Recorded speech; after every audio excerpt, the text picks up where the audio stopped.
I think that one of the most important contributions made over the last 20 or 30 years in the profession is a recognition that the issue of slavery is, you can't ignore it. In other words, it has to be part of an agenda to understand what happened in the convention and in the founding itself.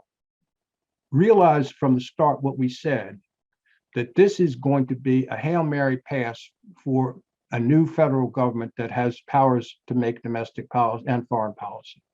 To the extent that it succeeded, it would then have the power to make a decision on the slavery issue.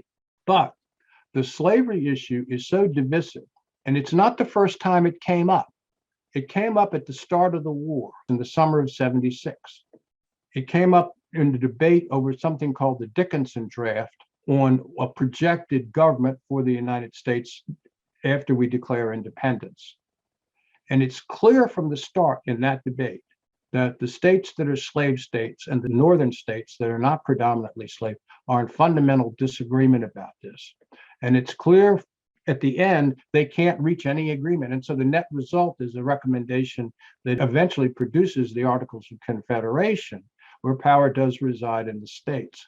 But if they had faced squarely and insisted frontally on a resolution of the slavery question in '76, the South would have seceded, or the South would have stopped supporting the movement for independence.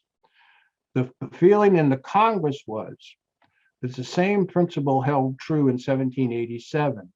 If we attack slavery frontally, if we insist on this, every state south of the Chesapeake will secede. I'm not sure about Virginia.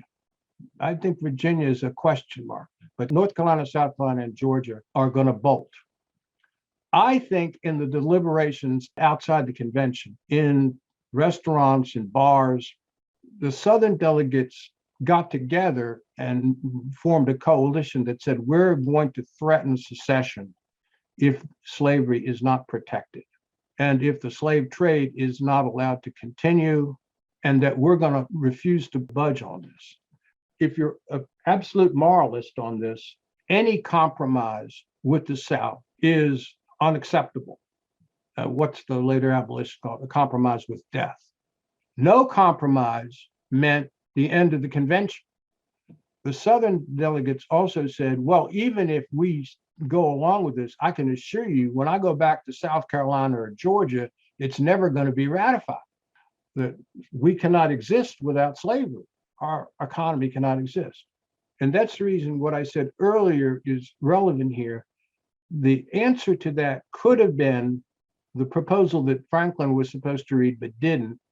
We grant you for now slavery, but the slave trade will have to end at a certain point. 1800 was the original idea. And you have to recognize that over time, slavery must go out of existence. We're not going to put a date on. That didn't happen because even that was regarded as too threatening. What the moralists have to come to terms with is the answer to the following question. Suppose they took the moral stand. Suppose they did what the Quakers wanted them to do. What would have happened? Well, in 1787, you wouldn't have any state south of Virginia. You wouldn't have had a union. Well, what would they have done? They would have formed their own country. Now, you can't play out the tape to know this with certainty, but I'm just saying that the judgment that the members of the convention made was a compromise that they were forced to make. And that's why, again, I think that Franklin's speech at the end about the need to, because Franklin didn't agree with these compromises, is worthy of our understanding. In some ways, you wish they'd called their bluff just to see what would happen, but they weren't in a position to take that particular risk.